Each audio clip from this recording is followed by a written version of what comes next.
बंदर मामा। एक दिन बंदर मामा गहरी नींद में सोया था जब एक मीठी सुगंध ने उसे जगाया।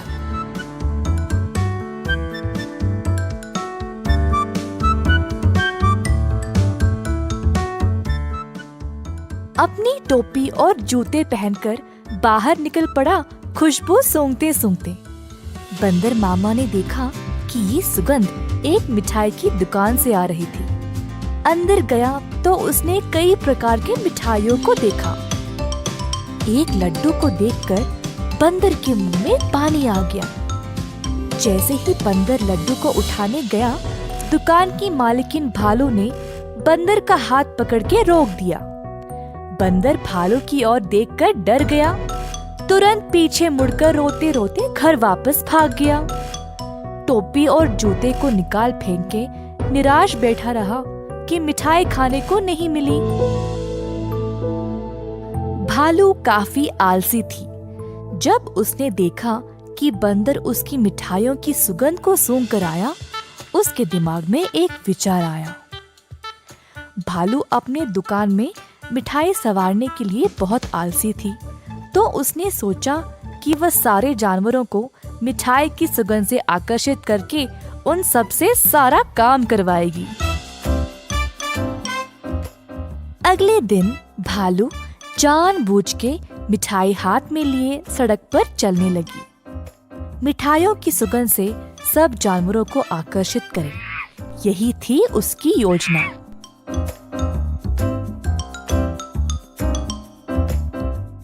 खुशबू फिर से बंदर मामा तक पहुंच गई। इस बार बंदर मामा से रहा नहीं गया और उनका जी ललचाया। वह किसी भी हालत में मिठाई खाना चाहता था। बंदर मामा चुपके से दुकान के बाजू वाले पेड़ पर लटकने लगा। जब भालू देख नहीं रही थी, तब बंदर मामा ने लड्डू उठाया और झट से मुंह में डाला। परंतु लड्डू गरम गरम था और बंदर मामा का मुंह ही जल गया। बंदर मामा को बहुत गुस्सा था। जल्दी घर भागा और पानी पी लिया। फिर से अपनी टोपी और जूते निकाल फेंक के रोने लगा। एक छोटा चूहा खिड़की से अंदर आकर बंदर मामा से पूछा कि हुआ क्या। बंदर ने सारी घटना चूहे को सुनाई। चूहे ने बोला कि उसके साथ भी ऐसा ही कुछ हुआ था। हमारे साथ भी कुछ ऐसा ही हुआ था। हमें भी वो मिठाई चखनी है। मेरे पास एक योजना है, लेकिन कुछ दोस्तों की मदद की आवश्यकता होगी। चूहा जल्दी से गया और कुछ दोस्तों को लेकर बंदर मामा के घर वापस आया। चूहे की योजना के अनुसार सारे जानवर दुकान के खुलने से पहले ही वहां पहुंच गए। दुकान के पीछे के रास्ते से एक सुराख बनाया और अंदर घुस गए। एक बंदर सारे मिठाइयों को देखकर ललचा गया। जोश में आकर कूदने लगा और नाचते नाचते केक के मिश्रण में गिर पड़ा।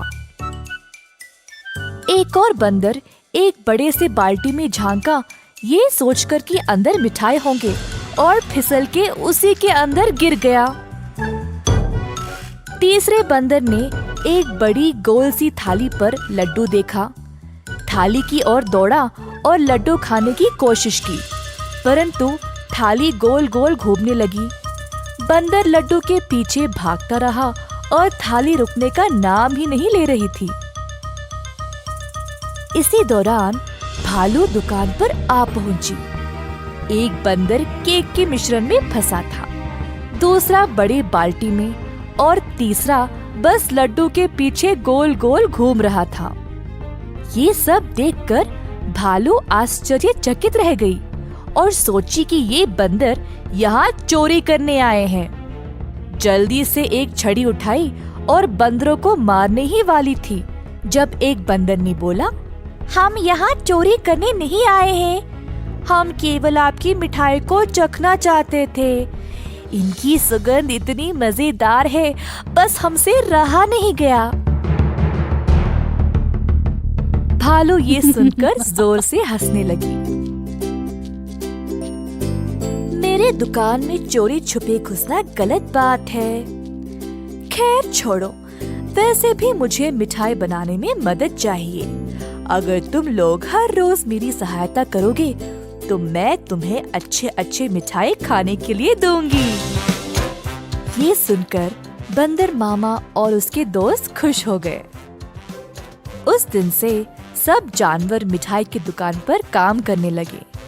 भालू ने अच्छे से बंदरों का फायदा उठाया, बंदरों से मिठाई बनवाई और सजा सवार के रखवाया भी।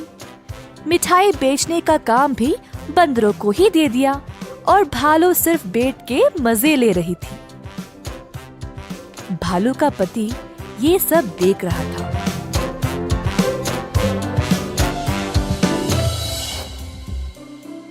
तुम तो रोज इतना काम करती हो, परंतु आज आराम से बैठकर मिठाई खा रही हो। दुकान भी बंदरों से भरा पड़ा है। ये क्या हो रहा है यहाँ पे? बंदरों ने मेरा काम आसान कर दिया है। वे खुशी खुशी सारा काम कर रहे हैं और बदले में मुझे ज्यादा कुछ देने की आवश्यकता भी नहीं। बस दिन में एक एक मिठाई देके काम चला रही हूँ। बंदर मामा कोने में इन दोनों की बातें सुन रहा था और ये सब जानकर उसे बुरा लगा। बंदर को एहसास हुआ कि भालू उसका और उसके दोस्तों का इस्तेमाल कर रही थी। बंदर मामा आगे आया और बोला, भालू जी, हमें आपकी मिठाई बहुत ही ज्यादा पसंद है, परंतु आप हमारी इस कमजोरी का फायदा नहीं उठा सकती। ऐसे स्वार्थी बनके किसी को इस्तेमाल करना गलत बात है। आपको दिखता नहीं हम सब यहाँ कितना मेहनत कर रहे हैं। अंत में भालू को अपनी गलती का एहसास हुआ और सुधार लाना चाहा। उस दिन से भालू और उसका पति दोनों दुकान पर जाकर बंदरों का हाथ बटाने लगे और सही पगार भी देने लगे। बंदर मामा खुश था कि भालू ने उसकी बात मानी और अपने व्यवहार को बदल डाला।